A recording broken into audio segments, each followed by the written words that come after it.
You're listening to an Airwave Media Podcast. We took it all.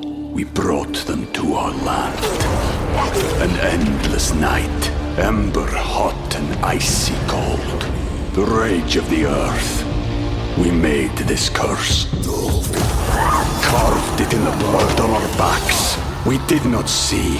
We could not, but she did. And in the end... What will I become? Senua's Saga. Hellblade 2. Play it now with Game Pass.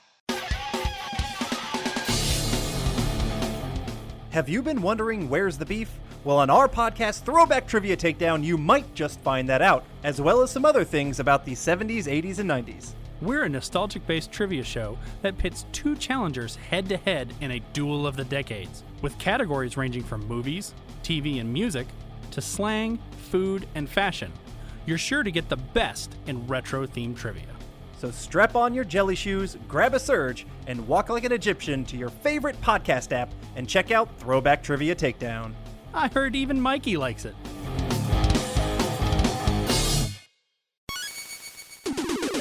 Recorded in Chicago, Illinois, with your hosts, Ken, Matt, Neal, and Jeff. This is Triviality.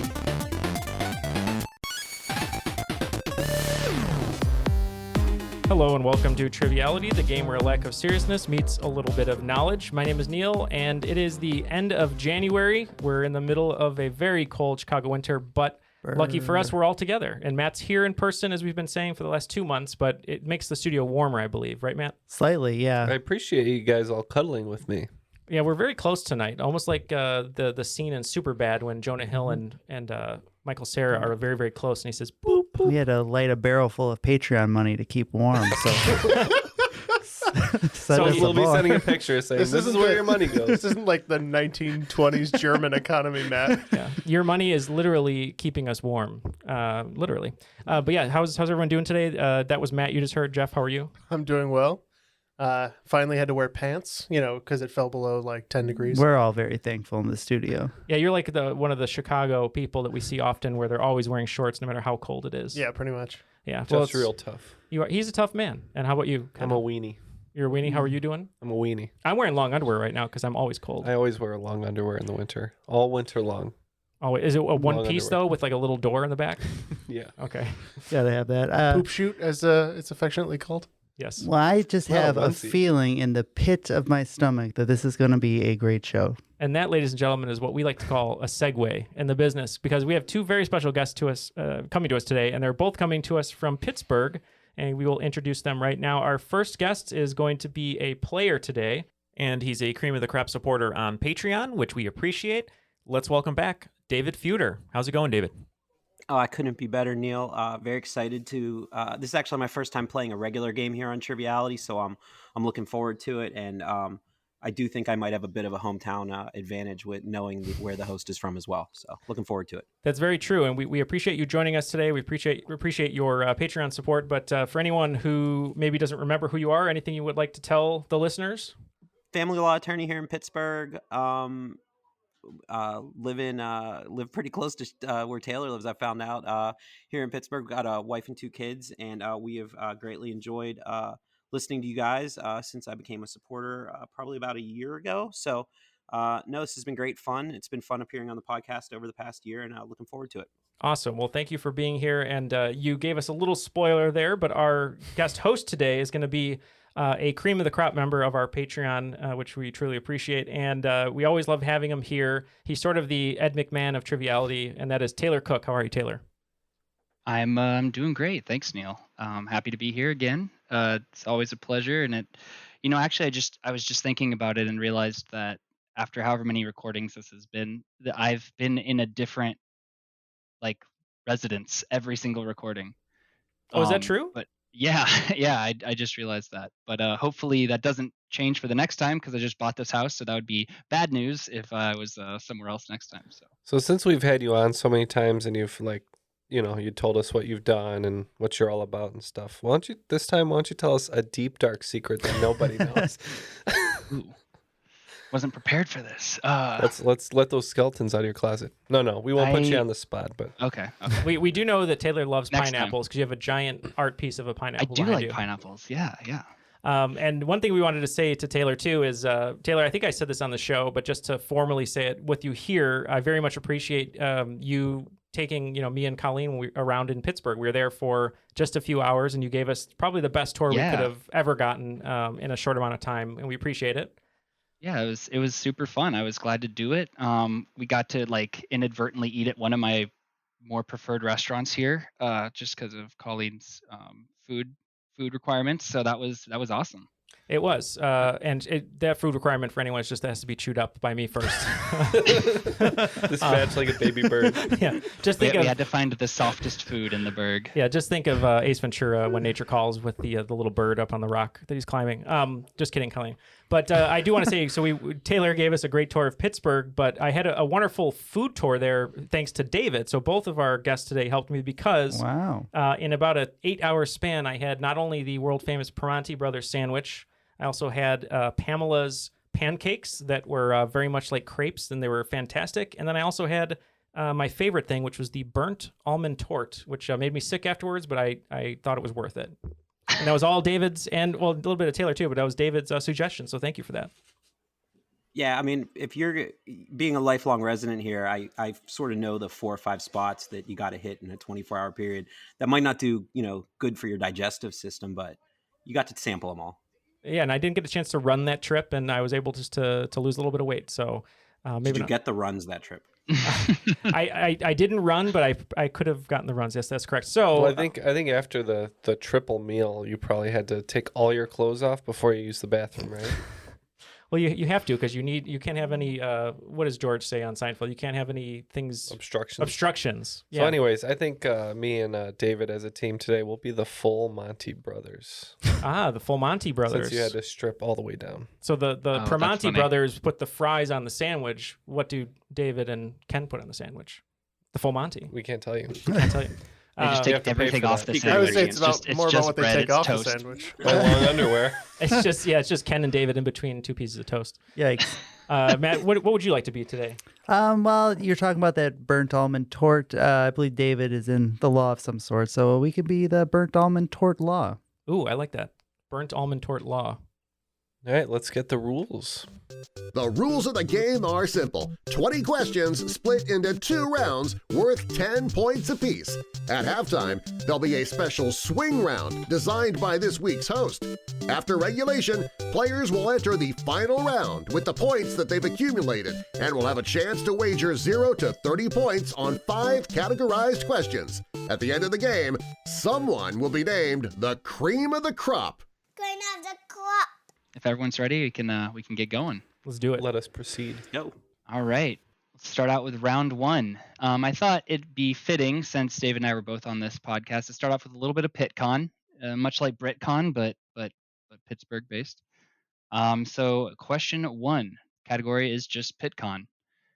Pittsburgh, Pennsylvania is known as the City of Bridges, and for good reason. It claims to have more bridges within its city limits than any other city in the world, although some leave this up for debate. Within 50, how many bridges are in the Steel City? Oh, Neal has inside information. All right, go ahead. All right, so you guys are locked in? I think I could be wrong, but I think we're locked in. All right. David, what do you say? Yeah, I think I'm telling you, I think it's a high number because, but okay. Yeah. Why don't we say, how about 750? That sounds good. All right.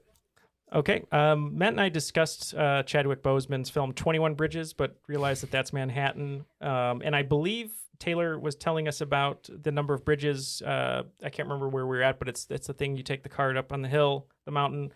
I want to say it's over 400, and we went with 403. Okay. So one team getting points here. So if I was to ask you the whole of Allegheny County, which is the county Pittsburgh's in, that would be over 1,000. But specifically, I don't remember the exact number, but specifically within the city limits, there are 446 bridges. Wow. So you are within the range, Neal, at 403. So are these all going to be questions that Taylor has told Neal on his trip to Pittsburgh? Because I'm going to be in trouble. I'm pretty sure that's the only one. But I don't remember him or telling him that, so I'm glad he remembered. Well, thank you. And if the final question of number 3, the final question, if I can wager 30 points on where that mole is, I think we'll get points. All right, moving on to question 2. PitCon 2, Electric Boogaloo. Pittsburgh has had a large impact on the food industry, most notably with being the birthplace of the Heinz Company. It's also the birthplace of what fast food menu item, which was invented in 1967 and 40 years later had a museum opened in North Huntingdon, PA, in its honor. You won't find any Heinz on this one, though. So we are going to go ahead and lock in because David knows this one cold.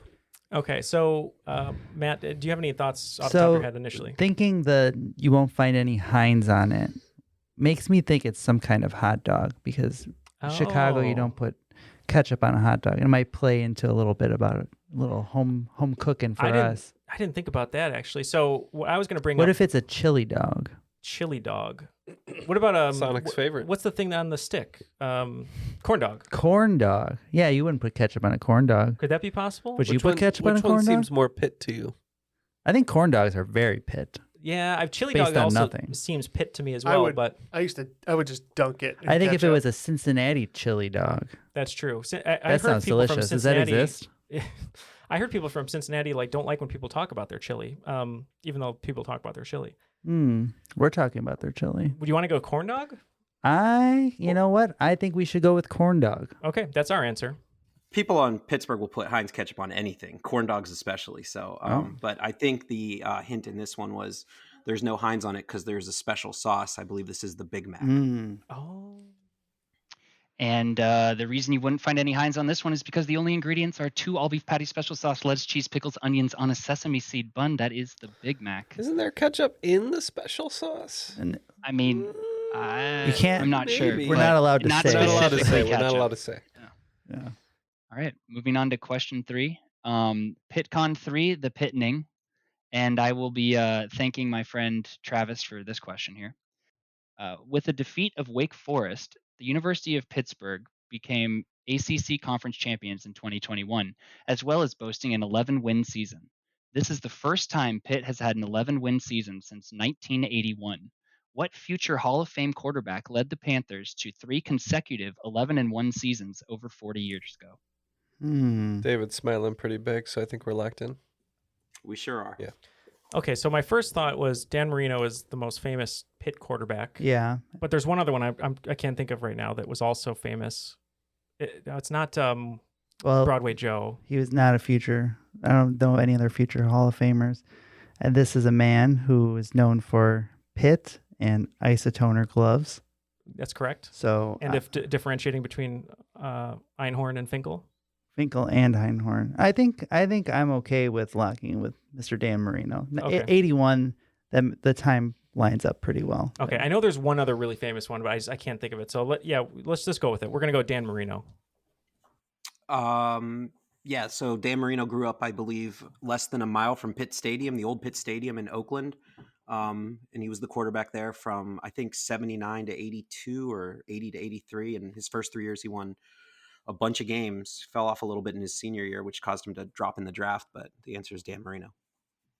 And both teams have it. That is Dan Marino, Pittsburgh legend. All right, let's move away from the Pittsburgh-based trivia. No. I thought that'd be a little fun to start off with, but we'll move on, and we'll do something a little bit more meta. The category for this will be before and after and after. So like I said, I'd like to do something a little meta here at Triviality as a way to try to finally instill some specific knowledge into the brains of our favorite podcasters. The This number 42. Before and after is going to help tie together some commonly reoccurring trivia fodder from this podcast's historical vaults. So let's see if you can put this one together. Here it is. A member of a Canadian rock trio commits a series of 6 murders in New York after his dog tells him to write the rhyme of the Ancient Mariner. Which Rush man is this? It's not Geddy Lee. He's a Rushman. It's the guitarist. It's not Neil Peart. It's not Geddy Lee. It's the other one. Oh yeah, this was Ken's question, wasn't it? What was the last? I got it, David. Nailed it. Ken, I had the last 2 parts. I didn't have the first one. I've got it. So you guys got it? You guys are locked in? Yeah. So obviously it starts with Donna Summer of Sam, right? Donna Summer. That's not right.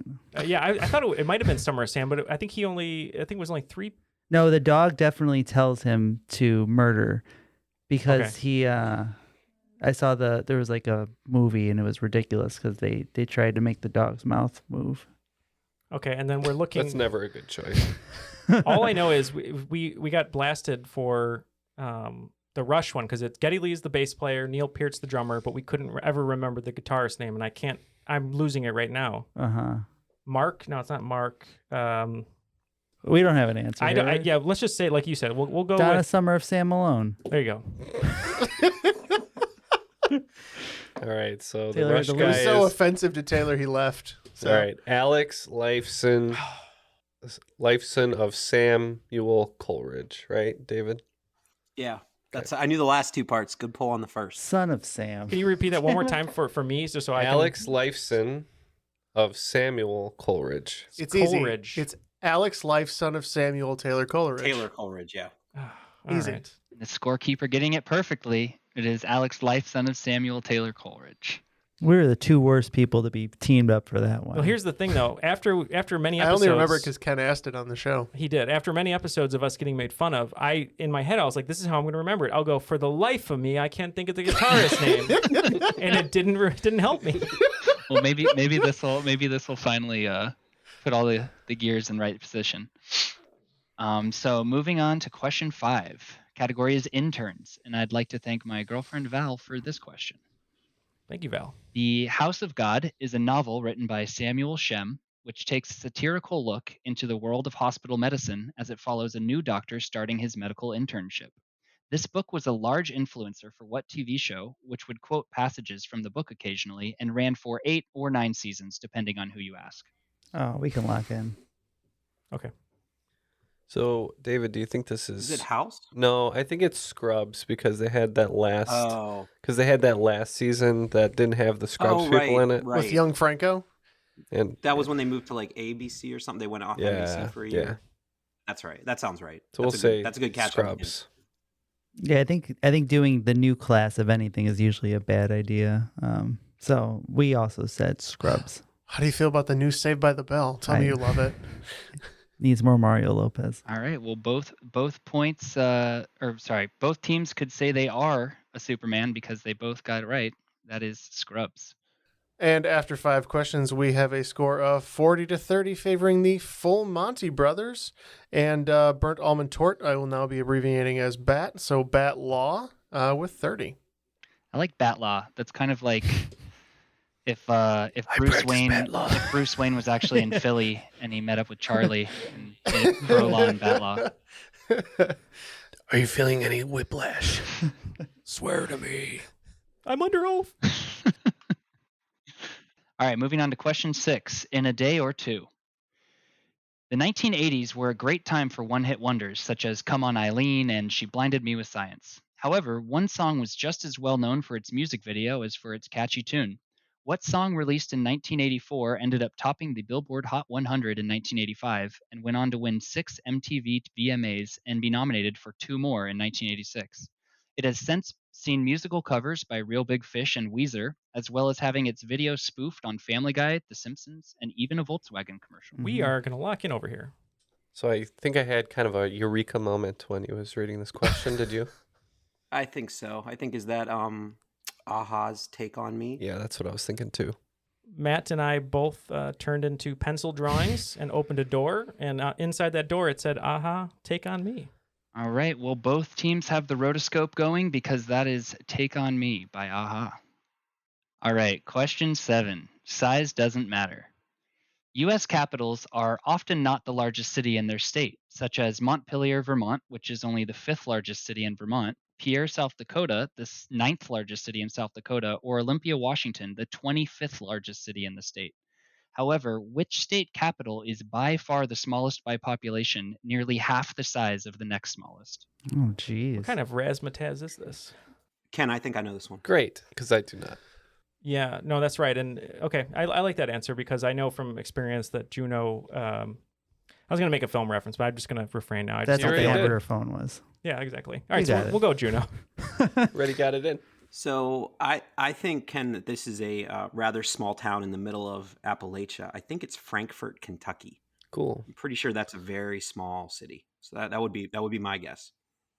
Okay. Well, unfortunately, no points on this one. I think I'm this off the top of my head. I'm not looking it up. I know Juneau is somewhere in like the 30,000 population range, and Frankfurt's smaller. I think it's in the 24,000 or something like that. Second, so this is actually kind of a douchey trick question. I like to throw those in sometimes. I think Jason is a bit of a trivia King douche. Yeah. Trivia aspirations sometimes. So actually the second smallest is Pierre, South Dakota, which is about 14,000. The smallest at coming in at just under 8,000 is Montpelier, Vermont.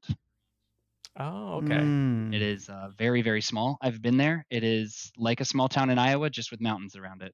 It's just a main street, and what looks like a courthouse is just the state capitol building. We may be small, but we are mighty. It's okay. That's okay. Alrighty. Once again, asking you to stop. Question 8. Eyes the size of the moon. Ernest Hemingway was known for many things, but probably most notably his writing and raging alcoholism. So much so the latter that he invented what cocktail, which is a shot of absinthe in a glass of champagne, and also shares the same name with his 1932 book about bullfighting traditions in Spain. You're making hand movements, but not saying words. I know what it is. I just I need your help here. Hold on. Do you want to just go with this? Because I can't think of it. I want to go with this. Okay. We have an answer over here, and we don't know if it's right. But we're just going to go with it. I can't pull the name of this book right now. So I doubt it's The Old Man in the Sea. That doesn't seem like it's about bullfighting. But I think the other book is called The Sun Also Rises, and that would be my guess. I don't think that's the one. However, I can't think of a third book. Yeah, I can't think of the. There's For Whom the Bell Tolls. I think he wrote. Yeah, but that's not it either. But it's not the short story Snows of Kilimanjaro. The Snows of Kilimanjaro. Let's go with The Sun Also Rises, because I cannot remember that bullfighting one. No, we were thinking that it was The Old Man and the Sea Breeze, but I don't think that's right. Neil, what did we go with? Yeah, we think it's also a different book, but the only one that made sense was The Sun Also Rises, so that's what we locked in with. All right. Well, unfortunately, no points on this one either. A clue in the category being "Eyes the Size of the Moon," which is lyrics from Panic at the Disco's "9 in the Afternoon." This is "Death in the Afternoon," which I'm pretty sure is because, I mean, you can die during bullfighting, but also in his original instructions for the recipe, he recommended drinking 4 or 5 of these in one sitting, which is probably normal for him, but yeah. It does sound like death, though, at any time of day. Question 9. I wish I could go back to college, and I would like to thank my friend Rob for this question. Specifically, he pretty much wrote the whole thing, and I love this question. But it's a little complicated, so stay with me here. So, every state in the U.S. has a university named after the state. Examples being, obviously, University of Illinois, University of Texas, etc. Out of these 50 state schools, only 2 pairs of 2 of them are located in cities that share a name. So for an example, this is a made-up example, if University of Red State is in Collegeville, Red State, and University of Blue State are in Collegeville, Blue State, they would both be in Collegeville. So I'm looking for what are the names of those college towns, if that makes sense. So one of the answers, if that was a real example, could be Collegeville, Red State, and Collegeville, Blue State. Does that make sense? Okay. Yes. So for 10 points, tell me either one of the college town names, and for 5 bonus points, if you can name them both. And this is specifically for University of, not blank state university. It's a great question, and I think I know them both, so we can lock it. Great. So we have no idea over here. It sounds like David and Ken got it right away. To sum it up, we don't know where colleges are because you went to University of Iowa, which is in Iowa City, and I went to the University of Elmhurst, which is in a suburb called Elmhurst. Elmhurst. So let's just do that. Those are answers. Elmhurst and Iowa City. Sure. So when Taylor was asking the question, it's a great question too. The first one that came to my head, and maybe it's because they're in the same conference, they're in the Southeast Conference. I knew right off the top Columbia is one, because that's where the University of South Carolina is and the University of Missouri. I think I'd heard that before. The other one I had to think about a little bit, but before I was blessed with Kenny Pickett in my life and the Pitt football team, we used to go to a lot of road trips, and some of them were in the MAC conference, and we'd see Pitt lose games. One of them was to the University of Ohio, which I believe is in Athens, Ohio. So I'm going to say Athens because that's also where Georgia is. So I'm going to say, I hope that's right, or else I'm really talking a lot about wrong answers, but I'm going to say Columbia and Athens. All right, and one team getting points. It was Iowa City Is and it us? Elmhurst. No, I'm just kidding. It was yeah, you hit the nail right on the head. It's Athens, Ohio, Athens, Georgia for universities respectively, and Columbia, South Carolina, and Columbia, Missouri. Very good points there for 15. Thank you kindly. Yeah. Anyway, moving on to question 10, Change for a Dime. Nickelback is a Canadian rock group that's been playing since 1995. One of the best pieces of evidence for their Canadianness comes from the song How You Remind Me, when Chad Kroeger rhymes sorry with story. Within 2, how many Grammys has Nickelback been nominated for? For 5 bonus points, how many Junos have they been nominated for? Oh, jeez. Is a Juno like a Canadian It's a Grammy? Canadian Rock Award. Yeah. Rock Award? Okay. Ken, you have any thoughts here? I mean, I Not imagine it's as especially. many. I was just gonna say as many bridges are in Pittsburgh, or probably as many Grammys as Nickelback has. But I was just gonna say maybe 5 Grammy nominations and 10 Juno. I was just wondering whether it's a trick and there's like, is it 0? But I don't know that. No, that I would doubt be- it. I thought that too, but I think they were probably nominated. No, Let's it's just not. say 5 and 10. 5 and 10 sound good. Yep. Matt, you had an idea on this. My answer was pretty low, but you have a better reasoning. Well, I it's think. just so they started in '95, and I think there's possibility for there's a lot of different categories for Grammys. And they continue to have a bunch for rock bands. People hated on them, but they were the probably #1 rock band for like a 4 to 5 year stretch, I would think, as far as record sales and that thing. So it could be Rock Band of the Year, single, album, etc. So I was thinking it was pretty high. I think we're going to lock in with 14 Grammy nominations. And then I think there's like them and Sum 41 battling out for the only rock bands I could think of from Canada. That also married Avril Lavigne. Yeah. It's a little, they share multiple things. So we would say 26 for Juno Awards. Okay, well, 26 was close for the Junos, but not quite. But one team getting points here. They were nominated for 6 Grammys, winning 0, so five gets it there. And they were nominated for 33 Junos. Wow. But they won 12, so 10 gets some points there. Wow. That's insane. Good job, guys. So that brings up the end of round 1. All right, extending their lead quite a bit in that one to 80 points. The full Monty Bros. Yeah. Bringing up the rear, unfortunately, is Neal's Tort Reform, and that's going to be 40 points for them. Unfortunately, We need a tort reform in the second half. Yeah, we do. Alrighty, well, let's move on to the swing round, and let's see if that can be a true to its name, and see if we can get a swing here. Not that I'm rooting for either team. I'm remaining non-biased as a host. we appreciate it. Thanks. How dare Dave. you? Now, I thought of doing something. I couldn't really decide between swing round categories, and so I kind of did a little half and half thing. So it's a little bit of a slightly longer one, but I think it'll be kind of fun because they're pretty short. The first half of it's going to be household chemistry. So for that, I'm going to ask you the chemical names of household things you might find, and you just have to tell me what the more common name for that might be. And then the second half will be cartoon bad guys. And I'm going to give you a bad guy or just a villain or anti-hero, whatever, some notable bad person from a cartoon series. And then you just have to tell me the name of the cartoon that's from. Great. Okay. All right, so we'll just go down the list there. For our household chemistry, first one will be sodium chloride. The second will be sodium hypochlorite. Third is sodium bicarbonate. The fourth is ascorbic acid. The fifth is acetic acid. Sixth is acetyl salicylic acid. And the seventh is cholecalciferol.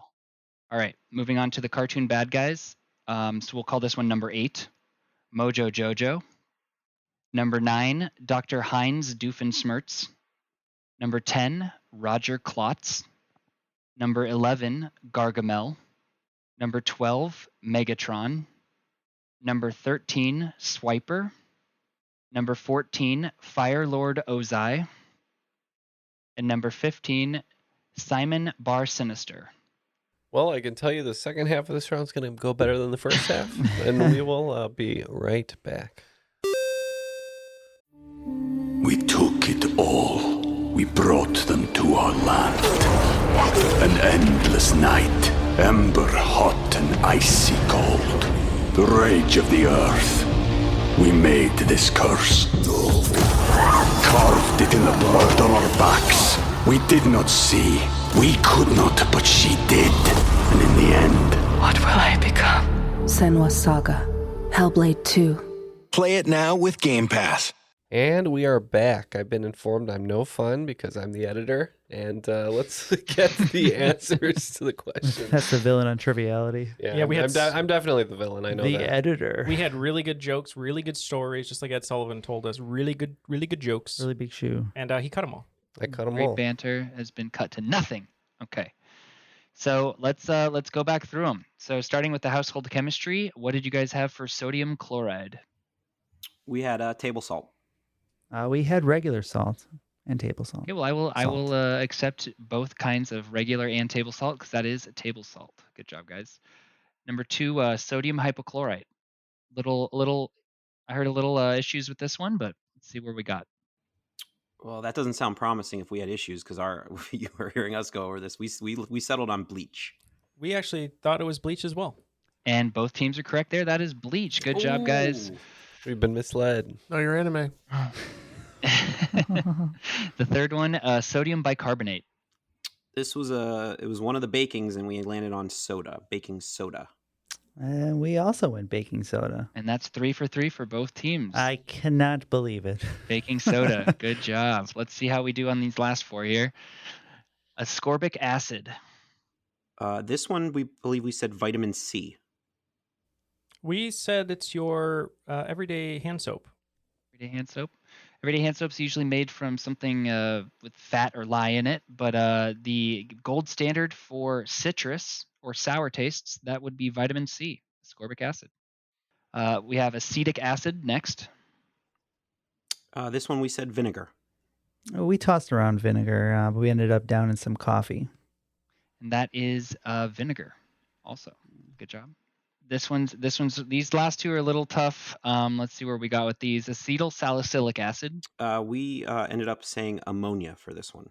Oh, I always forget about ammonia. We just said laundry detergent. Both of those get rid of my headaches very well. Well, this would be something you might want to take if you ever thought you might be having a heart attack. That is aspirin. Anti-platelet.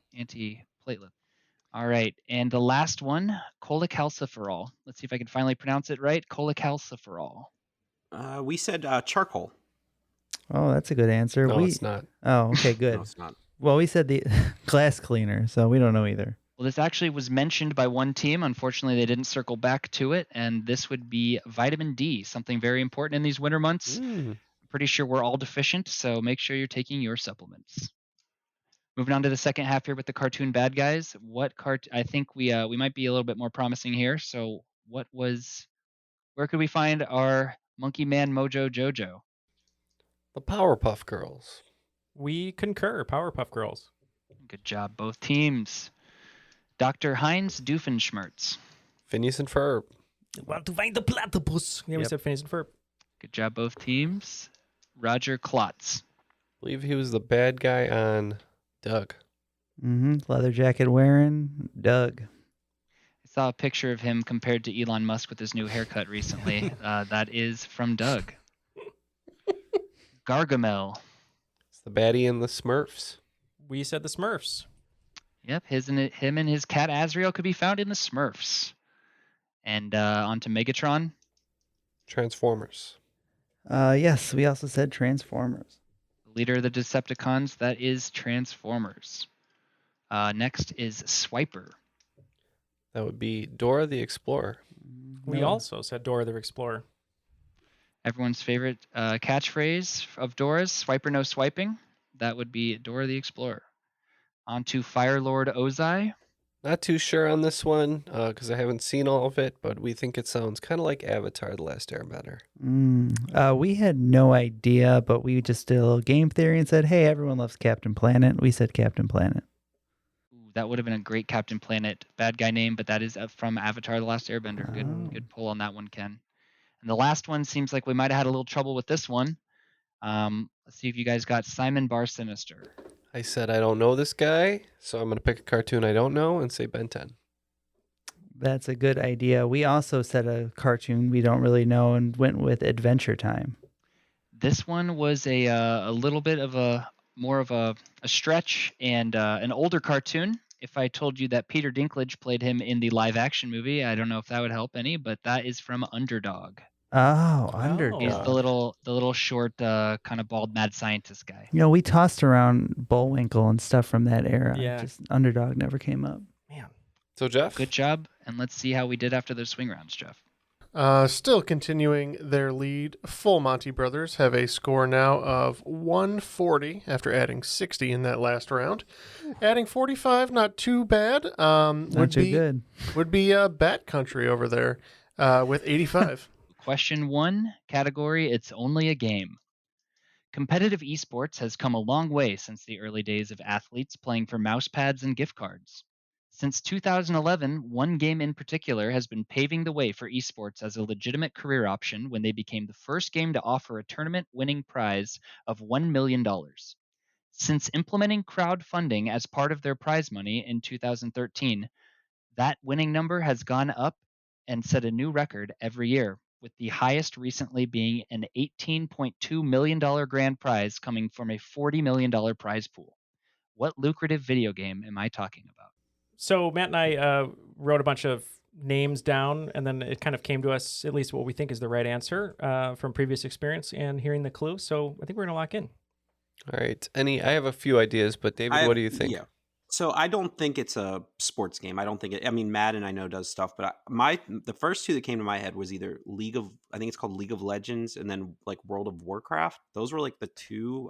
World of Warcraft is not like a competitive game in that way, so it would eliminate that. What is League of Legends? League of Legends is definitely one of the ones I thought about. I also thought about Overwatch, but I think League of Legends is the most lucrative. Okay, let's go with that. Yep.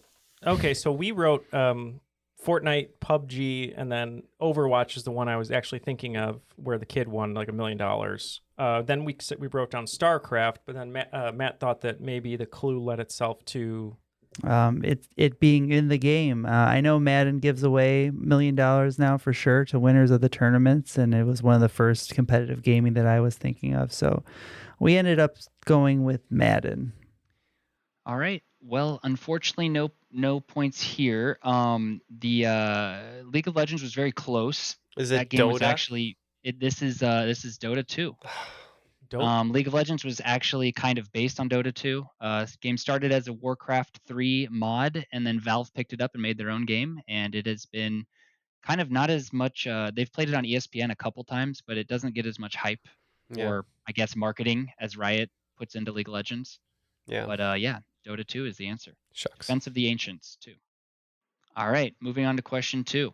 The jawbone's connected to the anatomical name for our jawbone is the mandible. This is the bone that all of our lower teeth are connected to. What is the name for the bone that all of our upper teeth are connected to? And I'll give you a hint. It is not Goofy's son turning into a kaiju. You wrote down a clue, and I think we should just go with it, even though I have an idea as well. But we'll go for it. Okay. Goofy's son, his name is Max, I believe, in the Goofy movie. Kaiju is Godzilla, most famous kaiju, or Mothra is a kaiju. So what do we want to say, like Maxilla? Maxilla? Sure. Be a cool nickname if your name was Max, too, I think. Yeah, we knew Max. Well, I knew Max was the name of Goofy's son. Mm-hmm. I was thinking it was the maxillary sinus. These are the hints that we need. Yeah. Yeah, exactly. I know there's like a maxillary sinus, which is the upper area that sometimes can get inflamed. But no, that's what we're locked in with then. You know about sinus infections. Your sinuses are terrible. Yeah, they are. Do you want to go maxillary? Yeah. Maxillary sinus, I guess. Max and Larry. Okay. So are you going with maxillary or maxillary sinus? I kind of need a little clarification there. Sinus. All right, we'll go with the maxillary sinus. All right. Unfortunately, only one team getting question correct. I would have maybe taken maxillary. It's just maxilla. They were right on the. Give them points. Give them points. I'll give you points. They got that far. It's technically an airspace behind, but yeah, okay. Well, it was pretty close. We'll give them both points. Jeff says no. Sinus isn't a bone. Maxillary contains maxilla, so. Yeah, I'm. You guys were in the right area. These are participation points, and I will take them. We're feeling nice. You're giving away points tonight. You selected the void over the bone, though. Don't do that. Yeah. You don't want to select. Never select the void. Avoid the void. Well, that was the from Neal's sinus complications. It sounds like they might be one and the same at this point. So who knows? Just permanently connected. That was Domino's slogan when they briefly started dealing antidepressants. Avoid the void. Yep, he ruins pizzas. All right, moving on to question 3. Underwater basket weaving. Holding one's breath is done for many reasons, whether it be to avoid a bad smell, swim underwater, or throw a tantrum. Another reason might be in anticipation of something, or as it's also said, with bated breath. The first known use of this term came from what 16th century Shakespearean comedy? I like that one. I'm trying to remember. I'm just trying to remember if I said this in a play, because if I said it, I know what it is. And with bated breath. Okay, I'm almost positive. Yeah, we can lock it in. The comedy Hamlet. The comedy Hamlet. Okay. Okay, so Neal might have talked us into a right answer. So I was gonna say Much Ado About Nothing, but since he said that he might have played this character, okay, it's the one with Puck. Midsummer Night's Dream. So I was just starting to write down comedies. That was the first one on my list. So thank you, Neal. I could have been right. Perhaps been a swerve. I've been trying to swerve you off our path. This has become a comedy of errors, Neal. It has. We also locked in with A Midsummer Night's Dream. I believe it's when when Puck drugs the two pairs of people, and you can't be saying that, Neal. Sticks his hand in the peanut butter. He's waiting with bated breath to see when they wake up and see what happens. I believe, but let's see what Taylor says.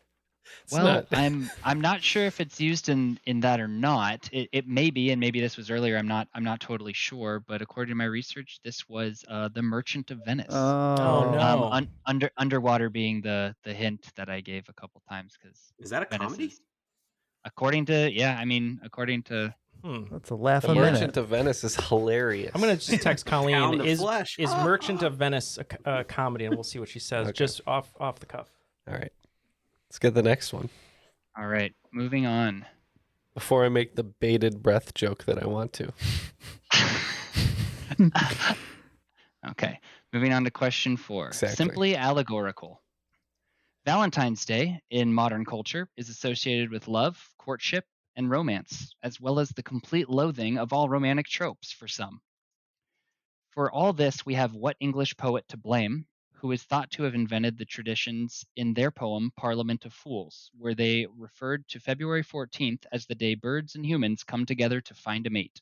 If you don't believe me, just ask Jarvis. We're looking for the name of the poet? The poet, yes. Okay, and just for the record, Colleen texted back instantly and said, just yes. So apparently it's a comedy. I didn't know that. All right. It's hilarious. It's very hilarious. I think it's the one Al Pacino was in, too. So we're looking for the name of a poet, Jarvis. No, we're not looking for anyone named Jarvis. We got to ask Jarvis. It's got to be a reference to a role Paul Bettany played, most likely. You think so? It has to be. Okay, so we tried to think of roles Paul Bettany played, other than Kirsten Dunst's love interest in Wimbledon and his most famous role. His most famous role, and then the priest or the monk who slaps himself with a cat of nine tails and Angels and Demons. But we have an answer, and we think it's wrong, but we're going to lock in with it. All right. I think they might be going too deep. Do you think it's maybe just like Stark? I just got it from the film reference, but we're already locked in. So write it down. It's just brownie points. Oh. What about maybe Chaucer? Because Neal just can't shut his mouth. I gave him another answer. Poet. Neal can't shut his mouth. Poet. All right, let's go with That's Chaucer. Canterbury Tales, right? Let's go with Chaucer. Yeah, it came to me that I believe he played Chaucer. Just let them get it too. Then you can change your answer. Okay. All right. Yeah, I remember that he played a character named Chaucer at A Knight's Tale, I think. Right? Maybe. So yeah. That was the movie that wasn't Gladiator that I was thinking of. He's the Chaucer. Yeah. So we were gonna say T.S. Eliot, which is very wrong. But if you'll give us points, we'll go with Chaucer. I will absolutely give you points. I'll give anyone points who remembers A Knight's Tale. It's one of my favorite movies of all time. It was Geoffrey Chaucer. Yeah, Paul Bettany. You guys are on the right track, and yeah, just needed a little bit of extra poke. It's called a lance. Hello. All right, good job, both teams. Well, good job, Neal, for then subsequently giving the other team points as well. Good job, maybe Neal. Double, All maybe he said double was, points. "Oh, now I understand the reference." Yeah. Anyway, it's all it takes. Good job, just guys. a little shove. Moving on to question 5. AC/DC. Many small polyhedral objects have survived from ancient cultures such as Greek, Roman, and Egyptian, but little is known about their specific intended purpose. Due to various markings and inscriptions, it's thought that they could be used for anything from divination practices to simple games. A popular form of these geometric shapes is the icosahedron, which is more commonly known as what to more than an estimated 50 million people worldwide, many of our listeners included. All right, so I only know dice from when Jeff and Ken talk about it. Who said dice? Who said dice? Then they turn up like the otters or the. Don't worry, we were going dice too. Yeah, no. So yeah, Matt has an answer, so I'm gonna let Matt answer it. Do you think it's this one? He says as he points to his D20 tattoo. I have no idea. I was hoping maybe Neal could keep talking. I don't think we need Neal to keep talking. I think it's a D20. 20. Okay. I thought that was a dodecahedron. That's 12-sided. Oh. Okay. What did we say? We said 10, which I don't think exists. No, it does exist. Well, it's not a D10, and unfortunately, it's not Eminem's former group D12. It is a D20. Wow. Or a 20-sided die. A D10 is just known as a decahedron. The category AC/DC was reference to armor class, armor check, or difficulty class. Very good. D20, also the title of the movie where the Mighty Ducks carry around Gordon Bombay's corpse casket, like Weekend at Bernie's. So speaking It's of like a pile of dust. He's the final. Oh, go ahead. Speaking of Dungeons and Dragons, I just want all the listeners to know my great shame as I just received in the mail a $70 3D printed character figure, 5 centimeter Dungeons and Dragons model. $70 for that I customized. Wow. It's fully customized, 3D printed, It's full color. cool. It's very cool. Oh, full color. I'll show you the pictures. Okay. Well, I don't even play D&D really, but I almost bought the when Arby's came out with their set of dice that just had the Arby's logo on the highest number. Unfortunately, I thought hopefully they'd have like a tiny smidgen of roast beef like in the acrylic, but they don't. A little bit of They the sold out horsey in about sauce? 10 minutes. Horsey Yeah. sauce. Yeah. We drop of have horsey the sauce. dice. Boom, boom, boom. All right. If you roll a 1, you your pants. I think if you roll anything, you your pants for eating Arby's. Arby's never gave me pants any check. problems. Pants check. They would Pants always. check. All right, roll it. Roll your pants check. Who kidnapped Ving Rhames' children? Do you remember what we were doing? That's a Constitution roll. Yeah, it is a Constitution roll. All right, and the score after 5 in the second round, Full Monty still in the lead with 180 points. And at 115 points, we've got Batman Law. All right.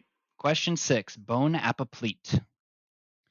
The traditional chef's hat, or a toque blanche, has become a hallmark symbol of the profession, from the tall, straight sides to the stark white color. These characteristics were originally meant to signify the cleanliness of the kitchen with the color, and the rank or seniority of the chef in the kitchen with the height. Another prominent feature of this piece of headwear are the 100 pleats or folds of the material along the sides. What was the original significance of the number of pleats of cloth seen on the headwear of our culinary compatriots? We can lock in, David.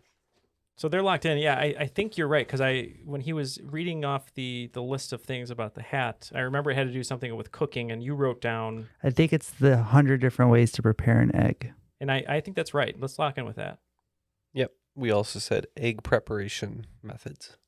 All right, and that will get points for both teams. Yes. Ways to cook an egg is like the one that kind of became the more colloquially known what it is, but technically it's what they used it for was you would put a new pleat when you'd master a recipe. So if you had, so it was the number of recipes mastered, and when you got to 100, you could be considered a master chef. This was like in like Renaissance times, like a long time ago. So When yeah, they were good job, when both they were teams. playing the lute. Yeah, I presume. That's why Guy Fieri's And- shirts and are always rolling- so wrinkly, because it's all the pleats from all the things he's mastered. All the recipes. Yeah. Okay, moving on to question 7. Come with me and escape.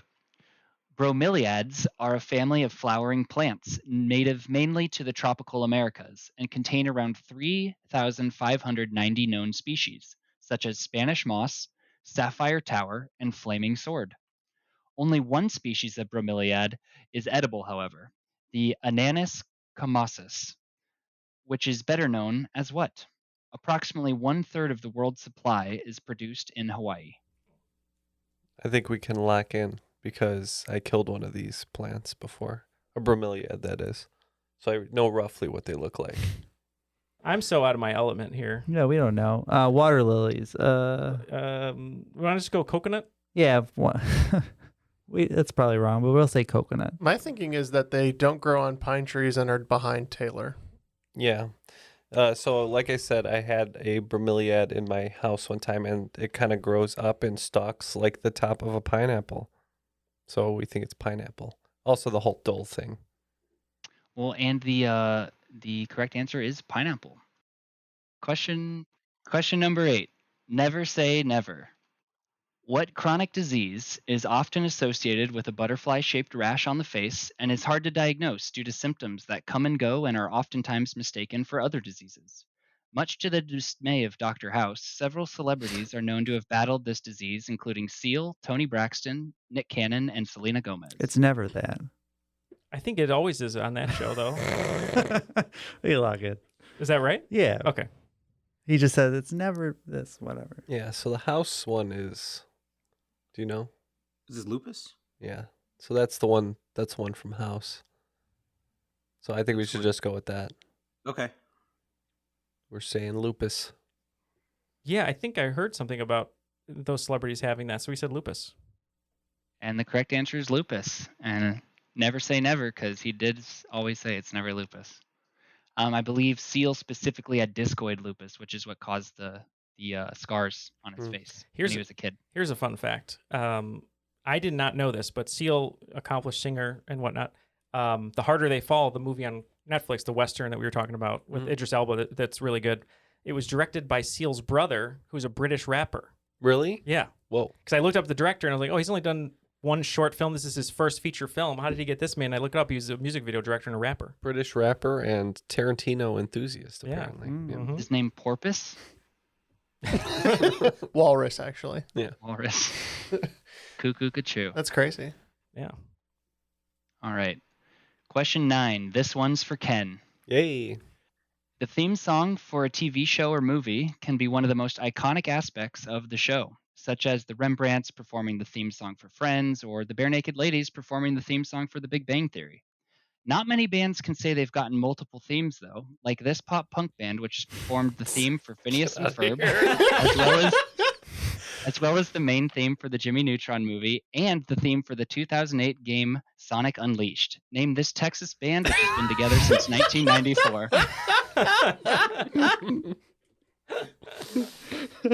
They're banned, I say.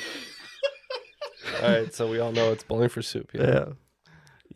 But we always got to get a good Bowling for Soup reference in here. All right, Bowling for Soup. Everybody says Bowling for Soup. Yeah, that's correct. All right, moving That's on. never been on the podcast before, right? Never. Yeah, first time ever. Both teams got Bowling for Soup.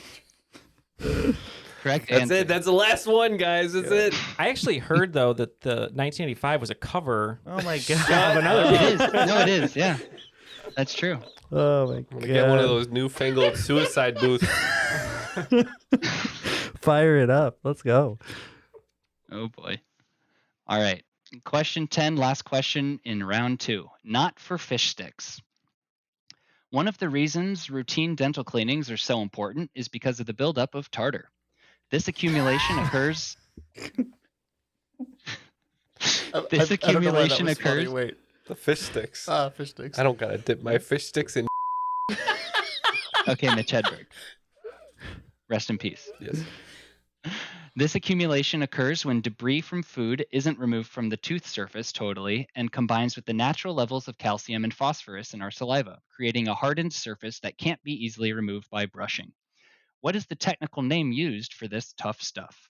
Remember, plaque is the prerequisite here, not algebra. I think I know it. Oh, you know it. I do. Excellent. Yes, I do I not. have a guess. Is it bowling for soup? Yes. Algebra is a prerequisite for for calcium. calcium. Oh yeah, calcium deposits. Is that possible? That sounds like something that I've Calcium looked up and been deposits. scared about. Yeah, calcium deposit. Did you say Celsius? I did because my brain is not functioning. Matt needs a software update. That's the one invented by Gottfried Leibniz. Because a calcium deposit is like the hardened. Well, I only qualify for business Celsius, so I was able to take the real one. Can you pass a calcium deposit? Probably.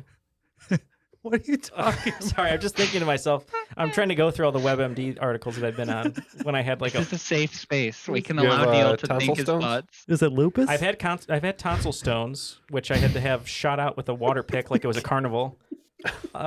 Calcium deposits. Let's do it. I think we should go calcium deposits. That's fine. Great. I was thinking more of the math term, AP Calc. I was just thinking calculus. All right, and the correct answer, much to the dismay of some, may not be calcius, but it is calculus. Oh my gosh. I knew I'm I always shocked. hated calculus. Mm-hmm. I really hated calculus too. Yeah. Yeah, like the second round. I of understand calculus. what you're saying. We'll do some math now and tell us what our scores are. I mean, the math is pretty easy. 5 for 5 in that second half for Full Monty Brothers brings their score from 180 all the way up to 230 points. Wow. Which is a- 230 I turned into a DJ. You did. Wow. Whoa. And 30 more points there, adding to the other team, Batman Law's score. So they're at 145 points. Oh, we can still catch up. Let's just throw it all on the table. Almost, because we don't have enough. Whatever we can throw on it, we'll throw on it. But we need to hear the categories first. We'll go the full Monty on this one. All right, and let's bring it to the final round, where the categories are, in order, these syllables: fridge, ate, or. All the wagers are now locked in. So let's go ahead and get the questions and finish these guys off. Question 1 in final round. Category is Recidivism is a term used for describing the tendency of a convicted criminal to reoffend or be rearrested for similar offenses, and is an important metric for quantifying and comparing the effectiveness of criminal justice systems among different countries. Which country has the lowest rate of recidivism in the world, hovering at an impressive 20% after 5-year follow-ups? For comparison, the US is just below 50% after 3-year follow-ups. Number 2, fridge. William the Refrigerator Perry was a former Chicago Bears defensive lineman who might be best remembered for his rushing touchdown in the 1985 Super Bowl to help win the team franchise's only title. He would be the only defensive player to score a touchdown on offense in a Super Bowl until 19 years later, when what player accomplished the same feat 2 years in a row? Number 3, or ER. The hit TV show ER ran for 331 episodes and 15 seasons from 1994 to 2009, and is currently the second longest ran medical drama in U.S. history behind Grey's Anatomy. The show was originally based on the personal experiences of what physician and novelist who had a few other minor successes in the 90s with some books about dinosaurs and tornadoes or something. Question 4, category 8. In Chinese culture, the number 8 is associated with luck and prosperity due to the word for the number 8 sounding very similar to the Mandarin word for wealth and the Cantonese word for fortune. Due to this widespread superstition, what event began on August 8th, 2008 at 8:08:08 p.m.? And category 5, or OR. Laparoscopic, or minimally invasive, surgeries and techniques have been used on humans since the first one performed in 1910. In 2001, another milestone was achieved when the first transatlantic surgery was ever performed.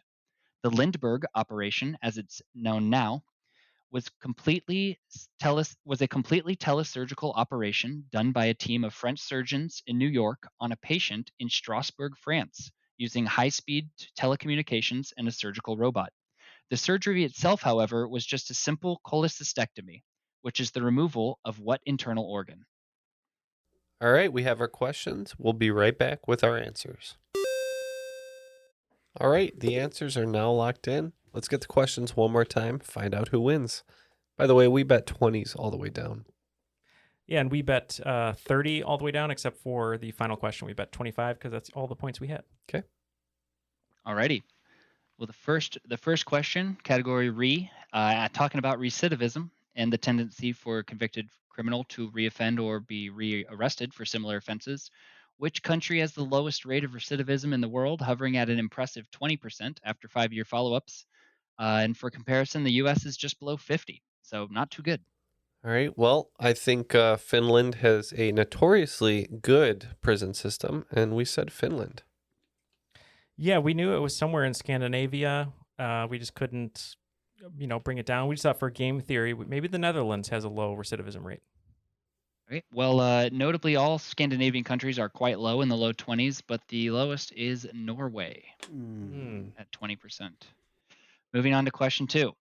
Fridge. I was talking about, of course, the Fridge himself, William Perry, rushing a touchdown in 1985 as a defensive man on offense.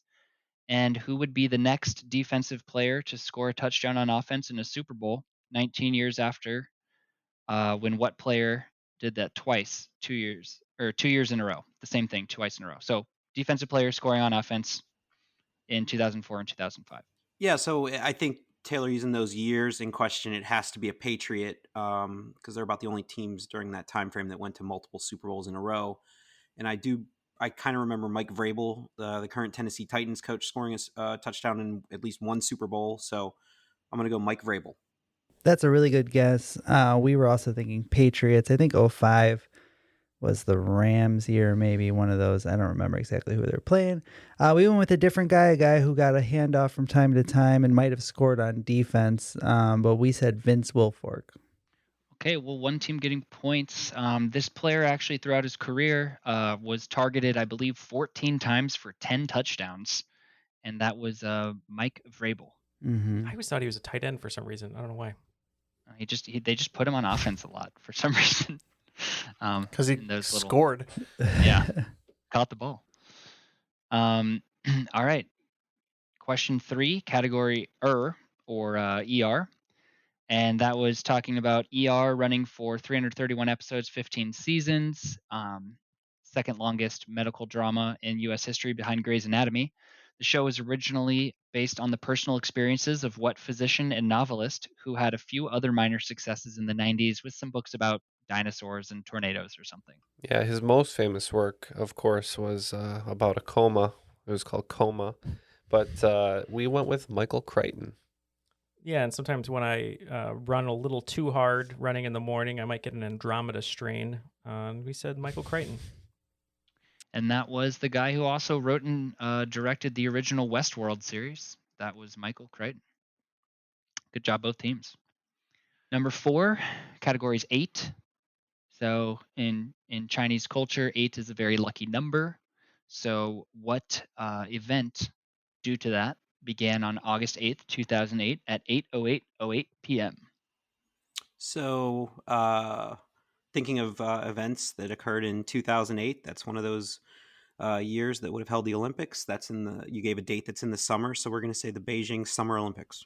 We needed a little help on this one. It took us a while to think about it, but once we remembered that it was an event, not just people crossing their fingers or making a wish, we said the Olympics as well.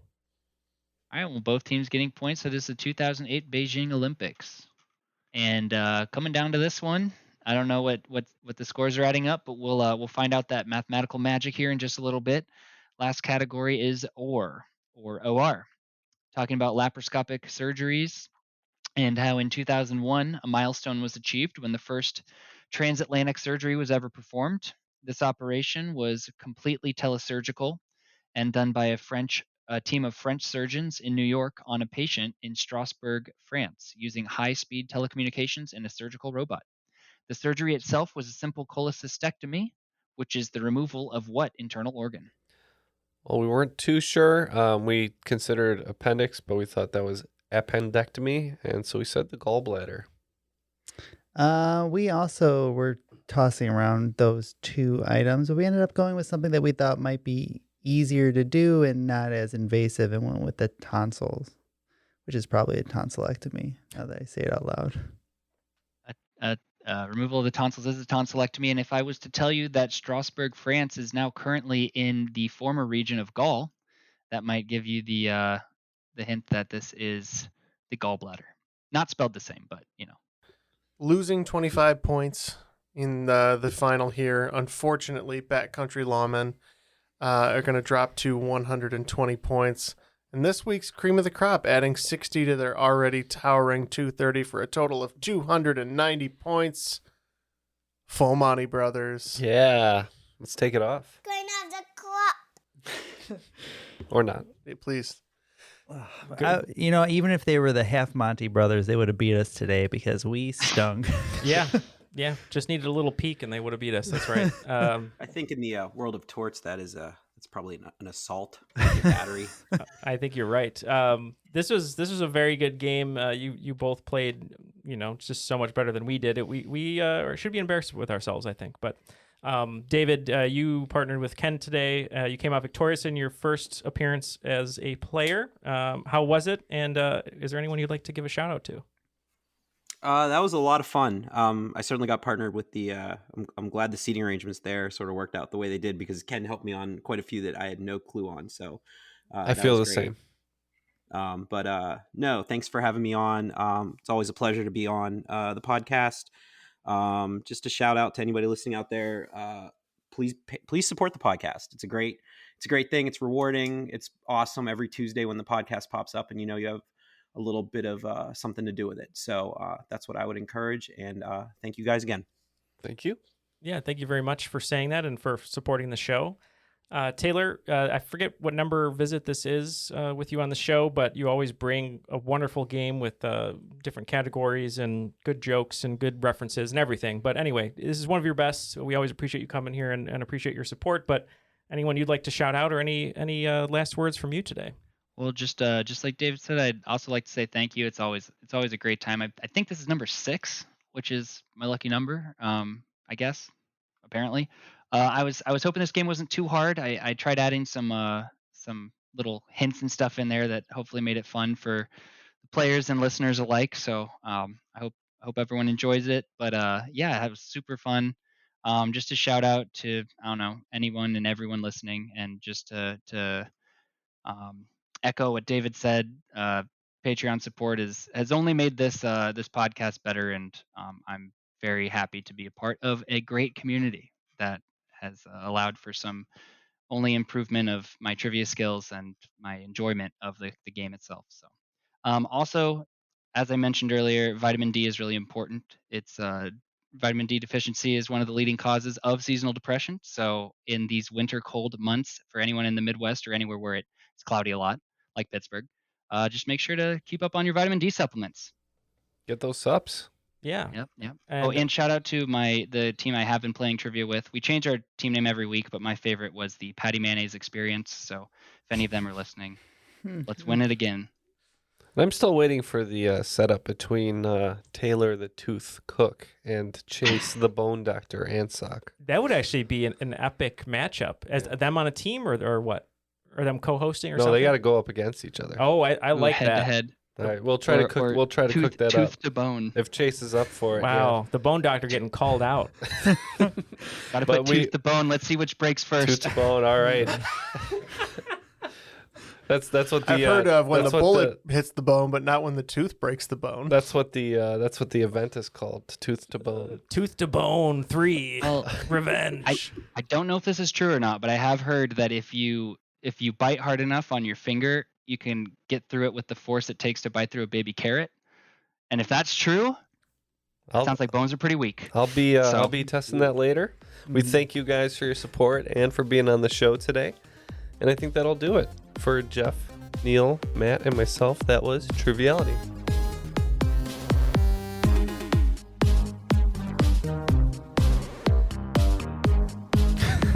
Wait, so what is a constitution check? It's like Which means whether or not. Oh God. It's like if you're gonna pass out or get drunk or your pants. If you have enough fortitude, basically, to manage a task. So in other words, your constitution would be like 7. Okay. And a normal person's would be like 10. 10. I see. Okay. That's an insult. It's not an insult. He knows he can't eat spice or. Yeah, I can't eat It's spice. a statement of fact. Bench press a bar. That's strength. Oh, that's true. Okay. I think You I have low understand. constitution. Do Your math strength, I'm sure, problems. is fine. Your dex is fine. Your charisma is off the charts. So I make up my dex and what constitution with charisma. Constitution. Your constitution sucks, bro. Yeah, it's basically how much damage you could take. I've taken a lot of emotional damage in my life, so is that good for a roll? You rolled 20. You probably have high wisdom. Emotional baggage. off Wait, the do you chart. do you get like plus points if you've taken your migraine medication? It could go either way. Either I'm so loopy, I'm like Martin Short on a bender, or it can get real dark. Does that buff wisdom or intelligence? Wisdom. Okay. Okay.